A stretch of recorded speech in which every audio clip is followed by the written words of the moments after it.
श्रुत ज्ञान जो मन के द्वारा मनन करके विषय से विषयांतर जाना जाता है, ऐसा वह श्रुत ज्ञान होता है। श्रुत ज्ञान जो द्रव्य श्रुत के रूप में है, वह मन का विषय है। मन का विषय मति ज्ञान भी है और मन का विषय श्रुत ज्ञान भी है, दोनों है। तो यहाँ पर ये जो अपना विषय श्रुत ज्ञान का चल रहा है, वह श्रुत ज्ञान दो प्रकार का, एक द्रव्य श्रुत ज्ञान और एक भाव श्रुत ज्ञान। भाव श्रुत ज्ञान एक इंद्रिय से लेके पंचेंद्रिय, संगी असंगी सबको हो सकता है, और मति ज्ञान भी सबको हो सकता है। द्रव्यमति ज्ञान और भावमति ज्ञान दोनों हो सकते हैं, लेकिन जो द्रव्य श्रुत ज्ञान है वह सिर्फ संगी पंचेंद्रिय को ही होता है। वह द्रव्य श्रुत ज्ञान मुख्य रूप से दो प्रकार का है, अंग बाह्य और अंग प्रविष्ट के रूप में। अब यहाँ पर जो अंग प्रविष्ट है वह 12 प्रकार का है और अंग बाह्य अनेक प्रकार का है। ये विषय अपन सुन चुके हैं, फिर भी अपन इसको रिवीजन के तौर पर इसको आज इस बात को समझ रहे हैं। अब देखिए, जो अंग प्रविष्ट होता है ज्ञान, वह अंग प्रविष्ट ज्ञान कितने पद कितनी संख्या वाला होता है, ये अपन को आज और समझना है। देखिए, ये आचार अंग पहला अंग है, अंग प्रविष्ट का एक अंग, प्रथम अंग, जिसमें 18,000 पद होते हैं। एक पद 32 अक्षर का होता है, 8 पहले पद में, 8 दूसरे पद में, फिर 8 तीसरे में और 8 चौथे में। ऐसे कुल 16 अक्षर का एक पद होता है। ऐसे 18,000 पद होते हैं। अब देखिए, सूत्र कृतांग नाम का जो अंग है उसमें 36,000 पद होते हैं। फिर बताया गया स्थानांग में 42,000 पद होते हैं। समवायांग नाम के चौथे अंग में 1,64,000 पद होते हैं। व्याख्या प्रज्ञप्ति नाम के उस अंग में, पांचवें में, 2,18,000 पद होते हैं। ज्ञात्री धर्म कथांग में 5,56,000 पद होते हैं। फिर उपासकाध्ययनांग में 11,70,000 पद होते हैं। अंतःकृत दशांग में 23,28,000 पद होते हैं। अनुप्रोत्पादिक दशांग में 52,44,000 पद होते हैं। फिर 10वां जो प्रश्न व्याकरण नाम का अंग है, उसमें 83,16,000 पद होते हैं। फिर वाक् सूत्र जो होता है उसमें 1,84,00,000 पद होते हैं। दृष्टिवाद अंग में 108 करोड़ 67,56,05 पद होते हैं। सबसे बड़ा दृष्टिवाद अंग है।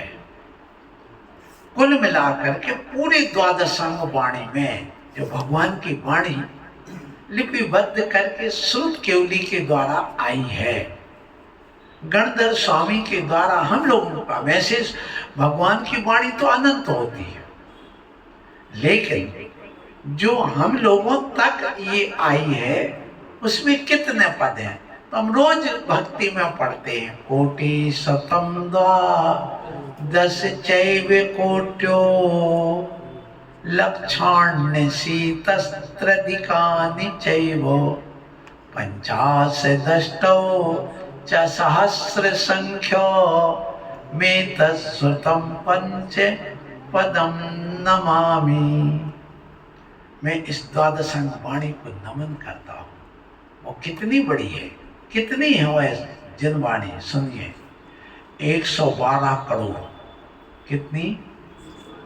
112 करोड़ 83 लाख 58,005 पद बताए गए। किसमें? पूर्ण द्वादशांग वाणी में। इतने पद वाली यह द्वादशांग वाणी होती है। इस द्वादशांग वाणी में ये हम प्रतिदिन उपाध्याय जो होते हैं वे इस द्वादशांग वाणी के ज्ञाता होते हैं। जो अपन ने भेद किया है, जो भगवान ने हमें पंच परमिष्टि का स्वरूप बताया है, उसमें देखिए मुनि महाराज को जो आत्म साधना कर रहे हैं उनको द्वादशांग वाणी का ज्ञान होना जरूरी नहीं है, लेकिन उपाध्याय को जो 25 मूल गुण कहे गए हैं उनमें ये मूल गुण कौन से? उनके 11 अंग और 14 पूर्व, ये 25 हो गए। इनसे सहित जो भगवान के समोषण में बैठते हैं और जो दीक्षा नहीं देते और शिक्षा का काम करते हैं, क्योंकि वो द्वादशांग वाणी के पाठी होते हैं, इसलिए उनको उपाध्याय कहते हैं। जो 28 मूल गुण के धारी होते हैं उनको मुनि कहते हैं, साधु परमिष्टि कहते हैं। फिर 28 मूल गुण तो है ही, साथ में 25 और विशेष हो गए साधना से, तो वे उपाध्याय कहलाने लगे। फिर जो 25 मूल गुण तो हैं, 28 मूल गुण भी हैं, और जिनके 36 मूल गुण और प्लस हो गए, तो वो कौन हो गए? आचार्य। ऐसा मत समझना कि मुनि के तो 28 मूल गुण के और उपाध्याय 25 मूल गुण के, अब 3 कौन से कम हो गए? कम नहीं हो गए हैं, सुन लो। वे 28 मूल गुण तो उपाध्याय के हैं ही, साथ में 25 और जोड़ दो तो 28 और 25 53 हो गए, ठीक है ना। फिर साधु के बाद उपाध्याय, उपाध्याय के बाद आचार्य, तो अब आचार्य के 28 मूल गुण तो हैं, प्लस 25 भी है और प्लस 36 भी है। अब 53 में 36 और जोड़ दो,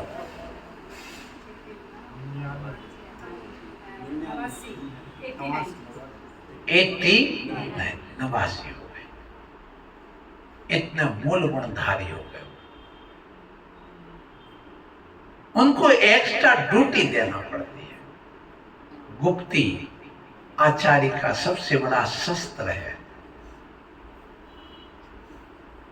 वे मौन रहते हैं, बोले कि फंसे, इसलिए वो शिष्यों के बीच में भी बोलना उचित नहीं समझे। ज्ञान ध्यान तब की बात करेंगे जिसमें इतना साहस ना हो सुनने का।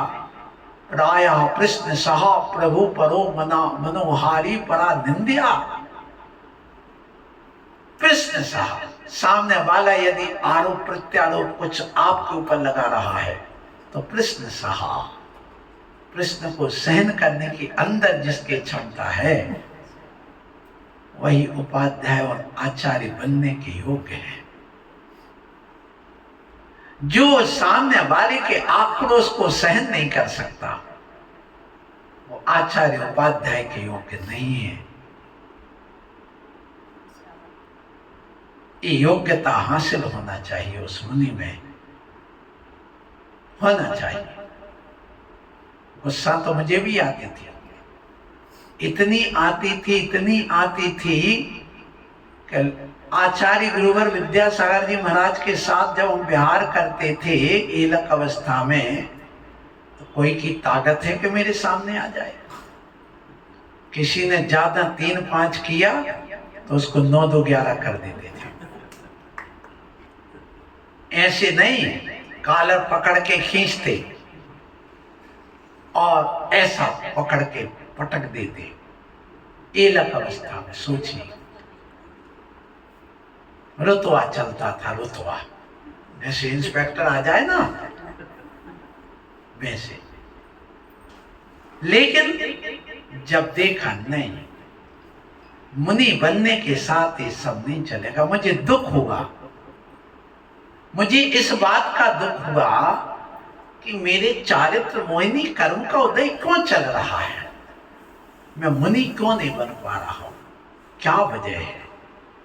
तो मुझे रह रह करके अंदर से जब बैठ के चिंतन करता तो मैं कहता, मैं लोगों को अंतराय कर्म डालता हूं। क्या अंतराय कर्म डालता हूं कि मैं दर्शन नहीं करने देता, पहरेदार बन जाता है, अभी नहीं दर्शन करो, चलो। तो हो सकता उससे हमारे चारित्र मोहिनी कर्म का आसरा हो रहा, अच्छा उपसम ना बन पा रहा। फिर मैंने वो क्रियाएं सब बंद कर दी। जब मेरा पैर ही टूट गया, फ्रैक्चर हो गया पैर में, उसके बाद से फिर मैंने बंद कर दिया कि नहीं, ये सब अपन को नहीं करना है। तो जब मुनि बन गए तो और कसायों को बिल्कुल ऐसे हो गए जैसे कहा कि सांप को फुसकारना भी नहीं, काटना तो दूर। ये दृष्टि जब मुनि राज के बाद उपाध्याय के बाद आचार्य में आती है, कृष्ण सहा परोहारी परा निंदा, दूसरे की निंदा नहीं, समीक्षा करिए पर निंदा मत करिए। कृष्ण सहा आक्रोश सहा। ये यदि आपके अंदर आया है तो तेरे अंदर काय गुप्ती है, वचन गुप्ती है, मनोगुप्ती है, क्योंकि ये आचार्य के मूल गुण होते हैं, मूल गुण है। मुनि के भी ये उत्तर गुण है, लेकिन आचार्य के तो ये मूल गुण में आता है। 10 धर्म मूल गुण है, क्षमा क्षमा क्षमा। कई लोग कहते हैं महाराज कुछ कहते नहीं, तो भैया हमारे तो मूल गुण पाले कि तुम्हारे झगड़े में पड़े। बोलो, क्षमा, मार्दव, आर्जव, शौच, सत्य, संयम, तप, त्याग, आकिंचन और ब्रह्मचर्य। आप लोगों को मालूम आचार्य के मूल गुण कौन से हैं? बोलो। 10 धर्म, 12 तप, पाले पंचाचार, षड आवश्यक गुप्ति त्रय। ये मुनि के आचार्य के मूल गुण हैं। इसलिए उनको ये करना है, करना ही होगा। यदि क्षमा भाव नहीं आया तो अभी तुम उस योग्य नहीं बने हो। कितना भी बेस्ट, कितना भी हो। कल एक हमारे बंबई से भक्त आए, यद्यपि वो अभी सुनील सागर जी महाराज के पास। मैंने कहा क्यों, कितनी साल है? 82 साल। क्या नाम? दवाचंद जी, 82 साल के हैं। अब वो दीक्षा ले रहे हैं अक्टूबर में। अब बताइए 82 साल के, मैंने कहा तुम्हें कुछ आता? बोले महाराज हम तो माला जपना जानते, हमने पहले से कह दिया, हमें ना प्रतिक्रमण आता है, ना भक्ति आती है, ना प्रवचन आते हैं, ना कोई बात करना आती है, ना हमें कोई कुछ नहीं आता। क्या आता है? तुम तो नमोकार मंत्र की माला दे दो, सो 5 सुबह 5 दोपहर 5 शाम को कर लेंगे, यही हमारी सामायिक है, यही हमारी भक्ति है, यही हमारा प्रतिक्रमण है। और ऐसे कई साधु हैं, आप इस बात को समझिए। तो यहाँ आचार आदि अंग का एक ज्ञान, अब आचार्य को वर्तमान में नहीं है तो वो आचार्य नहीं क्या? हाँ, वो आचार्य अभी भी है। क्यों? उनके लिए जो वर्तमान में आगम उपलब्ध है उसका ज्ञान हो, उपाध्याय को भी ज्ञान हो वर्तमान का जो बताया जा रहा है। बस द्वादश अंग का है कोई बात। श्रुत भक्ति में कहा, क्या कहा? इच्छामंते शुद्ध भक्ति काऊ संगो कौतसालोचन अंगो बंग पैन है पाउंड है। आगे परमाणु योग ऊब गए चूलिया चेव सुतत है तो धम्म काहियों, जो धर्म कथा करते हैं धम्म काहियों। आगे निष्काल अच्छे में पूज्य जो निरंतर धर्म कथा करते हैं, सुनाते रहे, वो उपाध्याय। तो यहाँ पर ये जो 11 अंग 14 पूर्व जो बताए गए, उसमें अपन ने कुल कितने पद हैं? 112 करोड़। कितने? 112 करोड़ 83 लाख और 58,000 5 पद पूरे द्वादशांग वाणी में। इसका ज्ञान करने वाले श्रुत केवली कहलाते हैं, और वे श्रुत केवली एक अंतर्मुहूर्त में इस पूरे का पाठ कर लेते हैं। अब ध्यान रखो तत्वार्थ सूत्र पढ़ने वालों, जो व्यक्ति इस तत्वार्थ सूत्र का अध्ययन करता है, पढ़ता है, वो श्रुत केवली बनता है, वो श्रुत केवली बनता है। पढ़िए इसको, समय निकालिए। एक कोई कठिन ग्रंथ नहीं है, जब हम उसकी व्याख्या करने बैठ जाते तो कठिन होता है। बाकी तत्वार्थ सूत्र तो बच्चों का ग्रंथ है, प्रारंभिक भूमिका वालों का ग्रंथ है। और आपने अभी पढ़ाई क्या है तो नहीं तो पढ़ा है इस तत्वार्थ सूत्र में कि सम्यक दर्शन ज्ञान चारित्राणि मोक्ष मार्गा। सम्यक दर्शन सम्यक ज्ञान मोक्ष का मार्ग है। सम्यक दर्शन किसे कहते? 7 तत्वों के सिद्धांत करने का नाम सम्यक दर्शन है। वे 7 तत्व कौन से वो जान लिए और फिर उसको जानने के उपाय बता दिए। फिर सम्यक दर्शन 2 प्रकार का बता दिया। फिर सब तत्वों को जानने के लिए प्रमाण और नय चाहिए है, सत संख्या क्षेत्र दर्शन आदि चाहिए है। तो अपन ने समझ लिया प्रमाण ज्ञान को कहते हैं, और मोक्ष मार्ग में सम्यक ज्ञान होना जरूरी है। तो सम्यक दर्शन के बाद सम्यक ज्ञान का कथन कर दिया। सम्यक ज्ञान 5 प्रकार का है, मति ज्ञान, श्रुत ज्ञान, अवधि ज्ञान, मन परे ज्ञान, केवल ज्ञान। ये 5 प्रकार का ज्ञान यही प्रमाण है। इसी से ज्ञान से ही हम जान सकते हैं, ज्ञान के अलावा जानने का कोई हमारे पास साधन नहीं है। फिर इसके बाद कह दिया जब हम जानते हैं तो अंश अंश में जान सकते हैं, हम केवल ज्ञानी नहीं है। सो नए अंश अंश में जाने सो नए। सो पहला अध्याय पूरा। अब बताइए इसमें क्या कठिनाई है? बहुत कठिन, बहुत कठिन। क्या दिमाग को कठिन बना रखा है।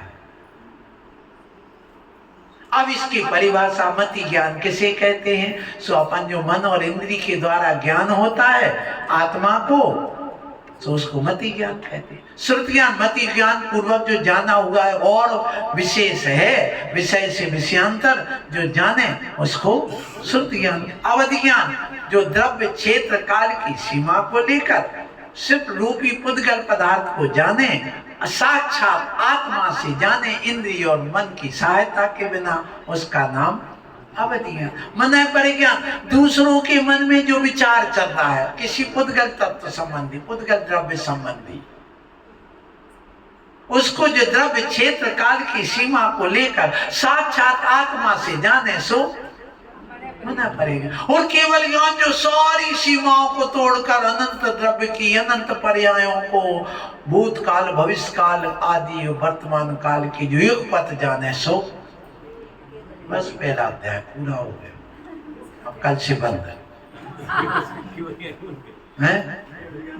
बस इतने ही, और कुछ नहीं। जैसे अपन कहें ये क्या है, तो कहते राम रावण दो जन्ना। क्या कहा? राम रावण दो जन्ना। रावण है क्या? सुनो, राम रावण दो जन्ना, और उनने उनकी नार हरन्ना, सो उनने उनको मारन्ना, और तुलसी लग गए पोथन्ना। रावण है कितने बताओ? राम और रावण कितने जन? दो जन, ठीक है ना। फिर क्या होगा? उनने उनकी नार हरन्ना, माने उनने उनकी नारी को हर लिया, माने राम की पत्नी को रावण ने हर लिया। फिर क्या होगा? उनने उनको मारना, मतलब रावण को मार डाला भाई के साथ मिलकर के। राम ने बस सीता उनको मिल गई, रावण का वध हो गया और रामायण पूरी हो गई। पर थी इतनी, परंतु तुलसीदास क्या लग गए? पोथन्ना, पोथी लग गए। ऐसे ही सब लोग, जीव जुदा पुद्गल देवा, यही तत्व का सार। सिर्फ दो ही चीजें हैं जानने को, बहुत जानने की कोई ज्ञान नहीं, कोई बात नहीं। क्या क्या चाहिए? जीव जुदा पुद्गल जुदा, यही तत्व का सार। जीव अलग है और पुद्गल अलग है, अजीब अलग है। ये जो वेद ज्ञान हो गया तिलतुस मात्र भिन्नम का, किसको? मुनि श्री मागनंदी नहीं, शिवभूति मुनिराज, ज्ञान हो गया। महेंद्र भैया, तुम भी शिवभूति के रूप हो, ये भी पूरे शिवभूति है। बस दो चीजें अलग अलग हैं। जान लिया कि शरीर अलग है, आत्मा अलग है। अंदर की दाल अलग है, ऊपर का छिलका अलग है। लेकिन छिलका ही दिख रहा है, दाल नहीं दिख रही। दाल कब दिखेगी? जब भेद होगा, दो टुकड़े होंगे। ऐसी आत्मा कब दिखेगी? जब भेद विज्ञान होगा। अन्यथा छिलका ही दिख रहा, अंदर की दाल तो दिखाई नहीं रही। तो जब तक भेद विज्ञान नहीं हुआ तब तक अंदर की आत्मा दिखने वाली नहीं। इसलिए भेद विज्ञान करो, उसके दो टुकड़े करो। जीव को अलग, पुद्गल को भेद की दृष्टि से देखो, भेद ज्ञान की दृष्टि से देखो। इसलिए कहा पहले भेद विज्ञान प्राप्त करो। भेद विज्ञान हो गया, ये शरीर सो में नहीं। कल बैठे बैठे एक चिंतन आया, वो भी बता दो। प्रतिमाएं दो प्रकार की, एक कृत्रिम और एक अकृत्रिम। आपसे कहते हैं, पूछते अकृत्रिम चैत्यालय कहाँ है बताओ, इस धरती पे है तो दिखाओ। दिख नहीं रही वो, क्यों नहीं दिख रही? अकृत्रिम का अर्थ होती बिना बनी। क्या कहा? अकृत्रिम का अर्थ होता बिना बनी, एक अकृत्रिम का। दूसरा किसी के द्वारा नहीं बनाई गई। दो अर्थ हो गए। कितने हो गए? दो। ये मेरा अपना चिंतन है, आपके सामने रख रहा हूं। तो अकृत्रिम का अर्थ होता है जीव किसी के द्वारा बनाया गया, क्या नहीं, तो वो अकृत्रिम है। ये बताओ, इस संसार के लोग आकार जो पुरुषाकार किसी ने बनाया नहीं, वो कौन है? अकृत्रिम है।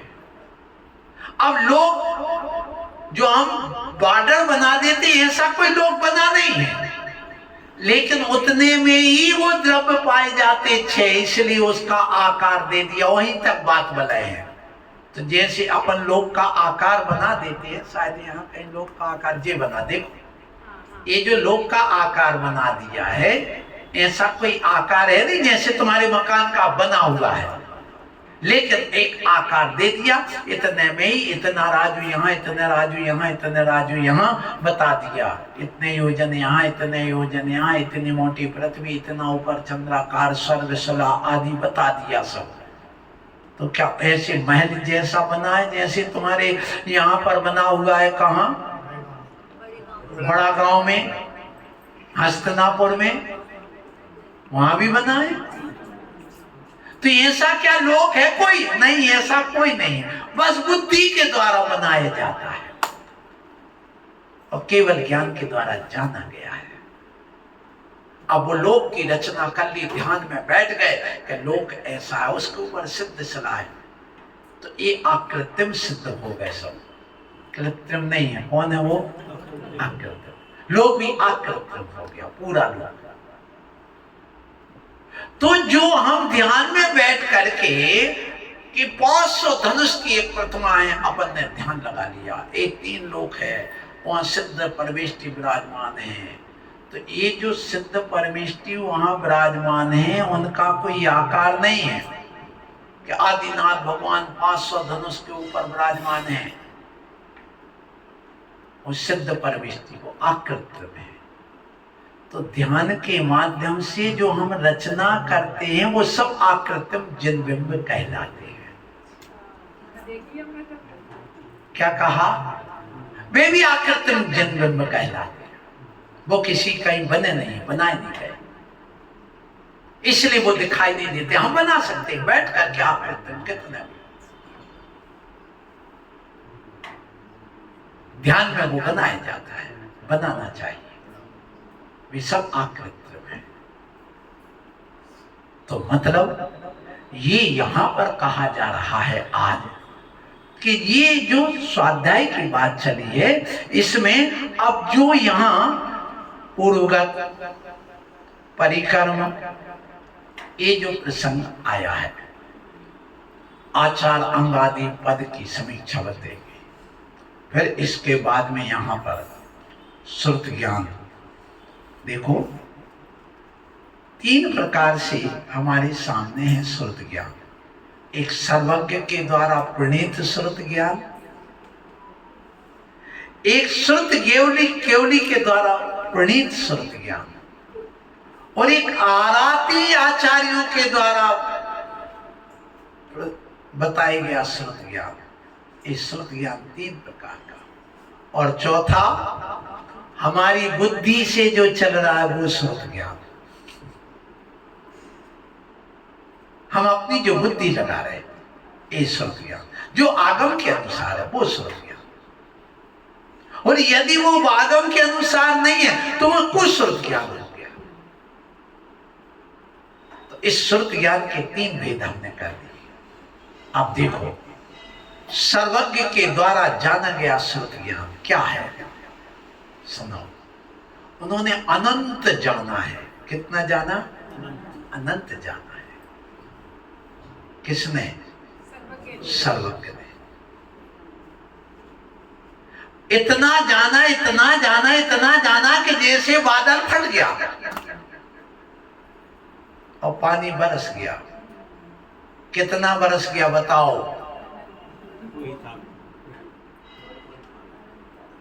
गांव के गांव बह गए, कोई नाप नहीं तोल नहीं कितने गैलन पानी हो गया।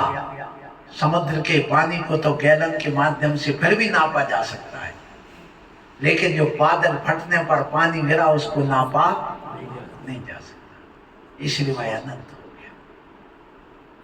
अब उस बादल फटे में एक व्यक्ति ने अपनी अंजलि बना के रख दी, उसमें वो पानी आ गया, इतना गढ़धर के पास आ गया, वो द्वादश अंग वाणी हो गई। क्या कह रहा हूं? अंजलि बना करके जितना उन्होंने रख लिया वो क्या हो गई? द्वादशांग वाणी। अब उस द्वादशांग वाणी में धीरे धीरे बूंद बूंद करके टपकता गया और मंजरी खाली हो गई, पर हाथ गीले रह गए। वो हो गई आराती आचार्यों की वाणी। आराती का अर्थ होता है कि जो द्वादशांग के ज्ञानी नहीं है, श्रुत केवली नहीं है, ऐसे वर्तमान के जो भी हमारे धरसेन आचार्य महाराज के पास जो ज्ञान था, उसके बाद जो भी ज्ञान आया है किसके पास? पुष्पदंत के बाद भूतबली के पास, कुंद स्वामी के पास, उमा स्वामी के पास, समंतभद्र स्वामी के पास, जो जितना भी जो आचार्यों का अभी तक चला आ रहा है, सब आराती ज्ञान कहलाता है। जो बिना श्रुत ज्ञान के हैं, अर्थात श्रुत केवली वाला द्वादशांग का जिनको ज्ञान नहीं है, वे सब आराती आचार्य कहलाते हैं। अब उनमें आराती आचार्यों में अर्वाचीन आचार्य कौन से? ये जो 20वीं सदी में 21वीं सदी में जितने भी आचार्य हुए हैं, सभी कौन है? अर्वाचीन है। ये प्राचीन भी नहीं है। आराती आचार्य को हम प्राचीन आचार्य भी कह सकते हैं, जो सैकड़ों वर्ष पूर्व हो चुके हैं। लेकिन वर्तमान के जो भी मुनि आचार्य हैं, ये अर्वाचीन। अब उनके पास हाथ गीले मात्र हैं और कुछ नहीं रह गया। अब वो गीले हाथ हमने इन रागियों के हाथ में रख दिया श्रुत ज्ञान के रूप में, तो उनके थे राग द्वेष मोह से मलिन हाथ, तो वो पानी भी गंदा हो गया, तो उस जिन वाणी में भी दोष पैदा कर दिया। ये दोष किसका था? उसके जिसके हाथ गंदे थे। लेकिन उसने दोष किसको दे दिया? उस जिन वाणी को। अपनी बुद्धि से चला रहा है। तो ऐसी दशा वर्तमान में है, फिर भी अहंकार में बड़ा ज्ञानी। तुम क्या समझते? तुम जानते नहीं कुछ? कहते भैया इतना अहंकार क्यों कर रहा है? इसको छोड़, और फिर इसके बाद में ये प्रमाणिकता आती है 3 श्रुत ज्ञान के माध्यम से। सर्वज्ञ के द्वारा कहे गए श्रुत ज्ञान, श्रुत केवली के द्वारा कहे गया श्रुत ज्ञान, और आराती आचार्यों के द्वारा जो लिखा गया वही तो हम पढ़ रहे हैं। क्योंकि पुष्पदंत भूतबली महाराज के सतखंडागम, कुंद स्वामी के सत प्रावित आदि 84 ग्रंथ, 83 ग्रंथ 84 जो भी उन्होंने लिखे हैं। फिर इसके बाद समंतभद्र स्वामी, उमा स्वामी आदि जो आए हैं, ये तत्वार सूतपन आराती आचार्यों ही का तो पढ़ रहे हैं, उधार लेकर के खा रहे हैं, फिर भी साहूकार बन करके अहंकार दिखा रहे हैं। क्यों? ये उधारी वाले कर्ज में लदे हो। छैव सब ज्ञान माने उधार का ज्ञान, छैव सब ज्ञान का उधार का ज्ञान। आत्मा का जो ज्ञान है, केवल ज्ञान, वही हमारी मूल निधि है, उसको प्राप्त करो। अन्यथा भी थोड़ा भी बीपी हाई हुआ, हेमदत्त सागर जी, बीपी हाई हुआ, लकवा लगा, ब्रेन हेमरेज हुआ, पड़े रहो। हो चुका है एक डांट में, एक दिन की डांट में। तुम पढ़ते क्यों नहीं? बस उपवास था, जैसे आज है हमारा, तुम्हारा नहीं है आज। तो मतलब कल था, तो मतलब ये हो गया, थोड़ी सी टेंशन हो गया, अरे मुझे ज्ञान नहीं हो रहा, मुझे ज्ञान नहीं हो रहा, मुझे ज्ञान नहीं हो रहा। इसलिए कहा गया कि 60 साल के बाद में जो कैसा कर रहा है करने दो, नहीं तो अभी सब सटिया गया है। अब उससे ज्यादा बोलना नहीं, हमसे भी मत बोलना, हम भी सटिया गए। इसलिए ठीक है, जो कर रहा है करने दो, ठीक है, चलाओ चलाओ, उसको लेके चलो, लेके चलना पड़ेगा। 80-82 साल के उठते बैठते नहीं बन रहा, उनको दीक्षा दे करके मुनि बना रहे हैं। अब सोचिए, कल्पना करिए, आखिर आचार्यों की दया क्या है, कितना उपकार की बात उनके अंदर रग रग में भरी है। जब तक तुम्हारे अंदर ये दया नहीं फूट फूट करके कूट कूट करके भरेगी, तब तक तुम अपना कल्याण नहीं कर सकते हैं आचार्य। हाँ। वो एक घर को चलाने वाले गृहस्थ में भी होना चाहिए, ये भी ध्यान रखो, क्योंकि वो भी घर का आचार्य है, गृहस्थाचार्य है, घर का मुखिया। वो आदर्श मान करके सब उनका अनुकरण करते हैं। इसलिए तुम 60 और 70 साल के हो गए हो, 80 साल के बैठे स्वाध्याय में, तो आचार्य जैसे गुण होना चाहिए, नेता जैसे तुम में गुण होना चाहिए। बहू कुछ कह दे, ठीक है बेटी है, गलती करती है, इसकी गलती है, उसको समझाओ, उसको समझाओ, उससे बहस मत करो। बहस जमाने में कर ली अपनी पत्नी से, अपनी लुगाई से, हाँ, अब करने की जरूरत नहीं है। अब वो समझदार हो गया, जानकार हो गया, अब बेटे से ज्यादा नहीं बोलता, ज्यादा लड़ना नहीं, बस ठीक है बेटा तुम अपना काम कर, मैं अपना काम कर रहा हूं। प्रेम से जो खिला दिया, यदि आपको जरूरत भी है, जैसे कुत्ते को रोटी डालते हैं ना, वो 60-70 साल का व्यक्ति उस कुत्ते जैसा होता है कि वो दरवाजे पर बैठा है, कुछ नहीं है, उसको जो डाल दिया सो खा लेता है और अपनी ड्यूटी करता रहता है। यदि कुत्ते की जिंदगी जीना तो घर में रहो, और यदि नहीं जीना है, एक सेठ साहूकार की जिंदगी जीना तो आकर के महाराज के पास दीक्षा ले लो। बिल्कुल, वहां कोई तुम्हें इज्जत नहीं देगा, नहीं देगा। आशा मत करना, बिल्कुल आशा मत करना, बुरा मत मानना, क्योंकि वो बहुत दुत्कारेगी, क्योंकि उसकी जवानी है, उसको राग चाहिए, उसको भोग चाहिए, उसके लिए स्वतंत्रता चाहिए। वो सहन नहीं करेगी, अभी खोलता खून है, उसका सपोर्ट करने वाला उसका स्वामी है, जीवन साथी, वो तुम्हारा साथ नहीं देगा। जब तक शादी नहीं हुई थी तब तक तुम्हारा था, शादी हो गई अब तुम्हारा नहीं।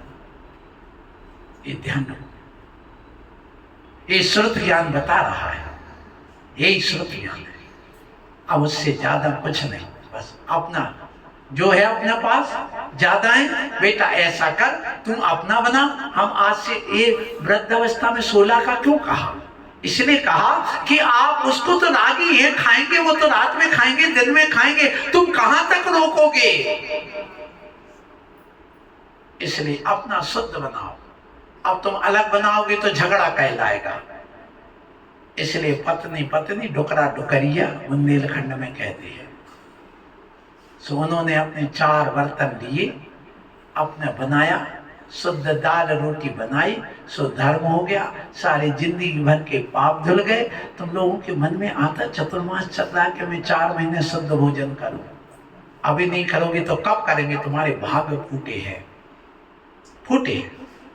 ले नियम कि हम 4 महीने कुएं का पानी ले जाकर के शुद्ध दाल रोटी बना के खाएंगे, कोई कठिन नहीं, 20 मिनट में शुद्ध भोजन बनता है।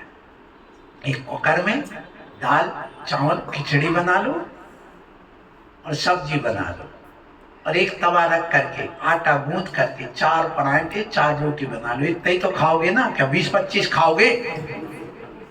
अब बताइए, और ज्यादा है तो आप एक कढ़ाई रखिए, सारे विकल्प छोड़िए, कढ़ाई रख करके थोड़ा घी डालिए, बढ़िया घी की दूध पूड़ी खाओ ना।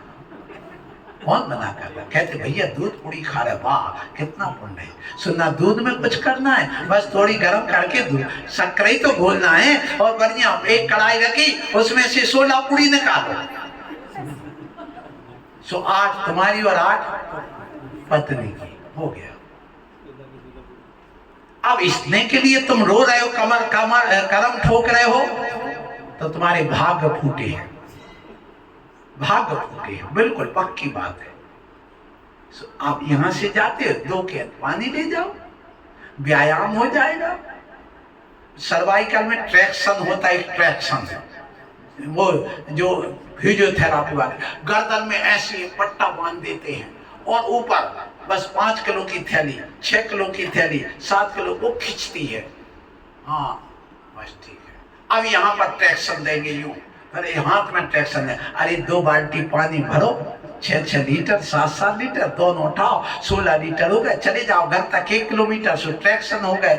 तो ना फिजियोथेरापी जाना, ना योगा करने, स्वस्थ आशीर्वाद सब ठीक हो जाएगा। लेकिन कहाँ ये बुद्धि चलती है? तो यहाँ पर यही आज कहा जा रहा है कि आप अपने जीवन में 4 महीने तो आप भादों के महीने में तो 1 महीने कर लो, 1 महीने नियम ले लो, नहीं मैं अब शुद्ध ही भोजन करूंगा, इस बुद्धि का उपयोग करो ना। बिल्कुल। घर कितनी दूर है? 5 किलोमीटर।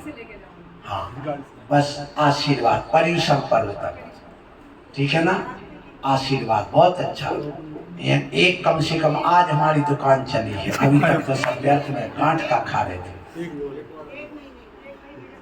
ये करो, कुछ नहीं, आप जिन वस्त्रों से आते हो उन्हीं से पानी ले जाओ, कोई बात नहीं। नहा धोकर के शुद्ध वस्त्र पहन करके आइए, अपने 16 के वस्त्र होते ले करके आप आइए और यहाँ से 2 बाल्टी पानी ले करके 2 केन ले लो, 7-7, 8-8 किलो की, 5-5 किलो की 2 कैन लीजिए, बस शुद्ध पानी ले जाइए, उसी से भोजन बनाइए, अपना खाइए। नमक मसाला वगैरह आजकल मिक्सी है ही, उसमें तत्काल पीस लो। 3 दिन की मर्यादा होती, 3 दिन में फिर बदल दिया, 3 दिन में फिर बदल दिया, नहीं तो अपने खलड़ में और सरबट्टे से कूट करके थोड़ा डाल दो, कोई बात नहीं, साबुत डालो, चबा लेना थोड़े अच्छे ढंग से, कोई कठिन नहीं। और कई मुनि महाराज आ गए पुण्य के उदय से आ गए तो सुन लो, वो ही आप उनको खिला देना, बस 2 प्रकार के फल और अपनी उसमें बरनी में थोड़ी किशमिश रख लो, सोध बीन करके, थोड़े काजू रख लो, थोड़े पिस्ता रख लो, थोड़ी बादाम रख लो, और आगे सुतत का डिब्बा खोल करके धो करके, हे स्वामी मन शुद्धि, वचन शुद्धि, काय शुद्धि, आहार जल शुद्ध है, और बढ़िया काजू किशमिश खिला दो ना। तो साधु भी गुण गाएगा तुम्हारा कि भैया हम गए थे सो वहां काजू किशमिश खिलाए आज तो हमें। अब बताइए इसमें क्या कठिन है? मैं आपको एक घटना सुना दूं। आचार्य गुरुवर विद्यासागर जी महाराज के साथ विहार करते जब मेरी छल्लक दीक्षा हुई, ललितपुर जा रहे थे ग्रीष्मकालीन वाचना में,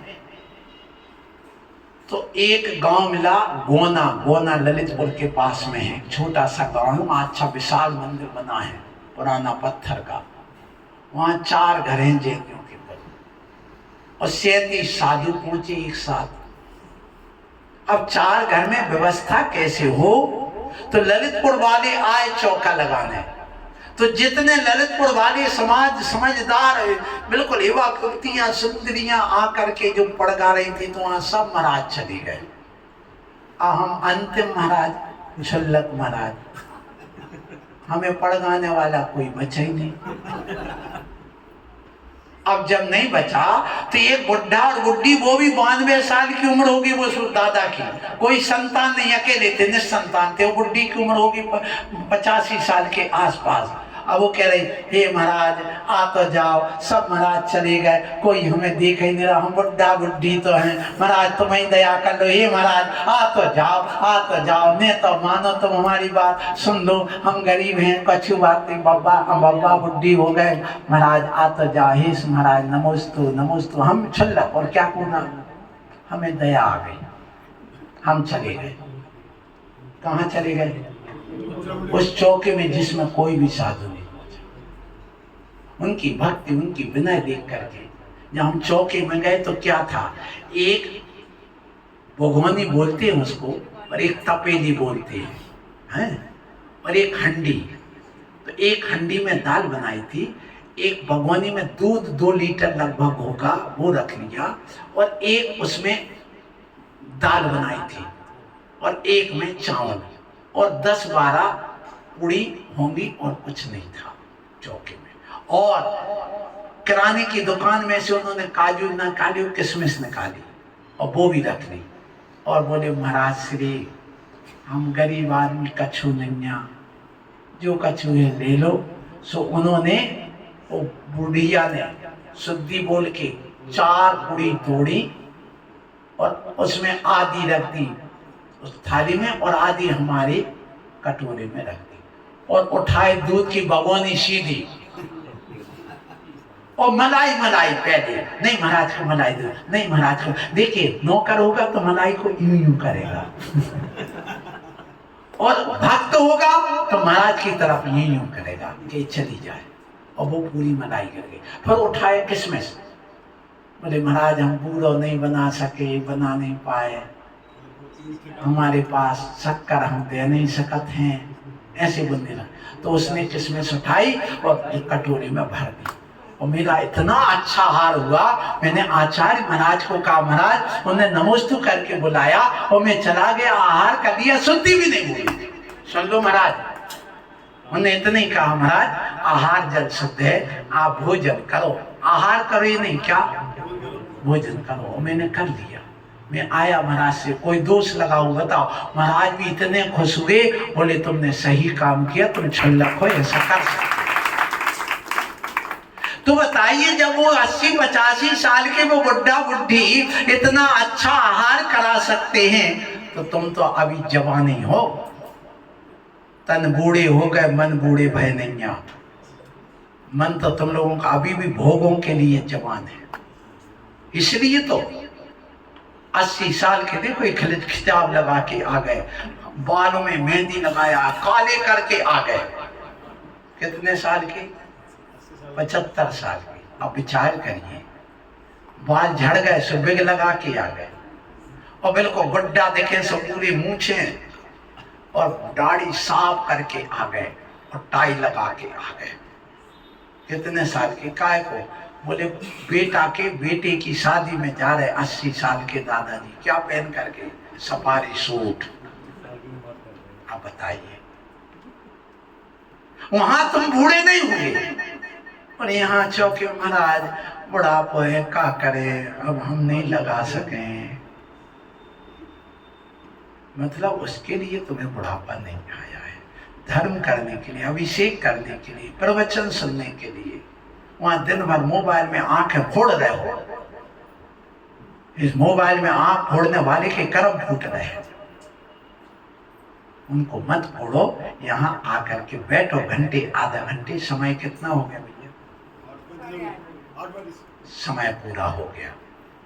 मैं आज अपने एक ग्रंथ लेके आया था कि ये जो अंग बाह्य में जो यहाँ पर जो कहा गया है, क्या 14 भेद, उनकी बात करना थी, उसको अपन अब कल करेंगे। आज इतना ही रखिए। बोलो महावीर भगवान।